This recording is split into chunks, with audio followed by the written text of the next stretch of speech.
Rob Schneider was on the Triggernometry podcast and had some, great podcast. He had some comments about the state of comedy I think is worth commenting on. Here we go.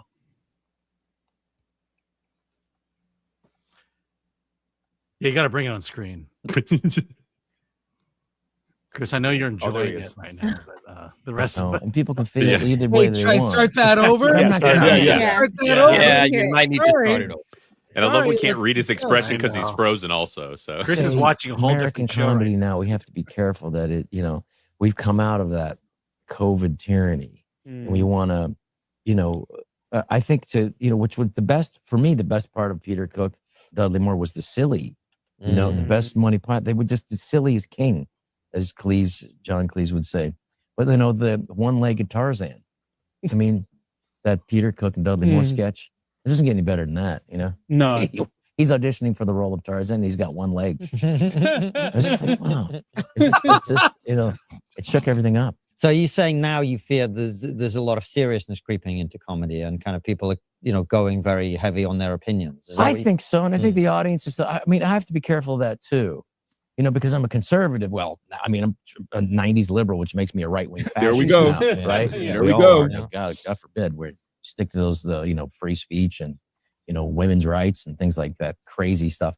So I have to be careful too that, I don't fall into that easy trap of just, throwing slop to the conservative, masses, which is what kind of late night TV was. The late night TV, there's no individual voices. You can replace and go like, Jimmy Kimmel could say the same joke as, Seth Meyers. And then you could put like, and then, the other Jimmy can, so it doesn't, the other Jimmy. So you can have, it's the same thing. It's like, where's the point? Is there any individual voices? Right. And it's too easy. You never heard Norm Macdonald, saying during the pandemic, easy, you make a joke about Trump. They'll just applaud, you can do that, where's the danger there?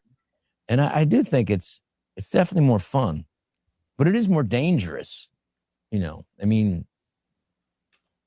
What do you think of that comment? I mean, what do you guys think? Well, dangerous. To me, that's comedy.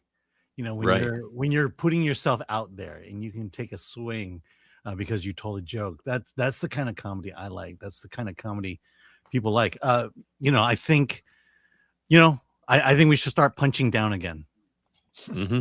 I agree. That's why I tell more white jokes than I usually do. Please do, Alan.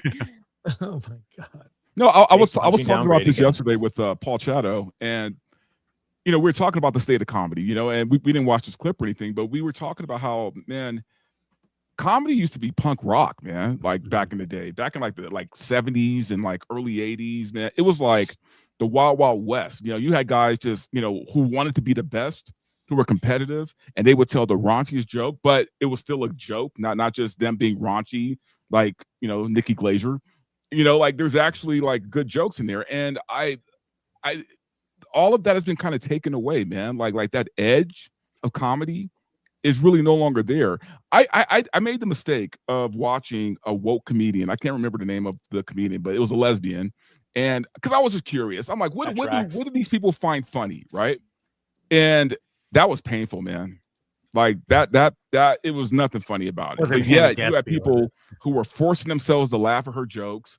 And I'm like, I hate that comedies come to this, right? And then you have the old school comedians who don't want to go back on the road, who don't want to like get back in front of the camera because they've been shooed away. They have been, for lack of a better word, canceled. And they're like, fuck it. I don't need this. I have money. I don't need to go back and do this anymore. So it's comedy's in a weird place right now. That depends on where you go. There's the whole fucking Joe Rogan sphere, Kill Tony, Shane Gillis. They're doing just fine selling out. Dave Chappelle to a certain extent, although he's in a fun little place right now. Yeah, no, there's comedy. It's just not on mainstream. But mainstream isn't mainstream anymore. It's a bunch of fucking losers that still watch that. It doesn't have the same relevance as we just saw with the Michael critics. It's all the same grouping of people. Yeah. Well, and that's like Theo Vaughn and David Spade just had a movie come out last weekend. I wanted to see it just to support it, but it was showing nowhere. And typically we have access to stuff where I am and still couldn't see it. And I wanted to just to support those guys because they're some of the few people who are doing comedy that actually still have some teeth left, you know, that it actually had some edge to it. But that's the thing, is that they had to self-fund the whole thing. It wasn't a Hollywood-funded project, which is why none of us saw it or even knew that it was freaking coming out. Yeah. Well, there's another question, though, right? There's another question. Does Hollywood see value in comedy anymore? That's the question. Yeah, because like the mainstream is kind of what Rob Schneider is talking about, like making comedy back the way it was, where you could just tell a joke, you can piss people off with your comedy, and everybody was like, okay, it's a joke, I'm good with it, you know. But nowadays everybody's too sensitive, you know. Nobody can take a joke, everybody takes themselves way too seriously, and I think that's the main issue when it comes to comedy. It's like, can we tell a joke without getting canceled? You know, people are worried about getting canceled, losing their jobs and all of that kind of stuff. But like Badger said, like, there's good comedy out there, but you got to look for it. You know, it's just like underground hip hop. It's good. Underground hip hop is still good, but you got to find it. You know, it's not mainstream. It's not Hollywood. You know, Hollywood is about, you know, that's what everybody can watch, you know. So I think that's the main problem, is that, you know, comedy is there, but it's not being promoted by Hollywood the way it used to be. Right. That's a good point, because good comedy should not cater to the mainstream. Who cares about the mainstream? Right. And you have to take that attitude. You are not going to get accepted by the mainstream ever unless you tone things down and make things milquetoast. So just do your thing, and you know, and like indie films, just trust people will find it and find an audience. That's why Kill Tony does so well. Why it's the biggest streaming live podcast out there, because that's what people want, and people are flocking to it.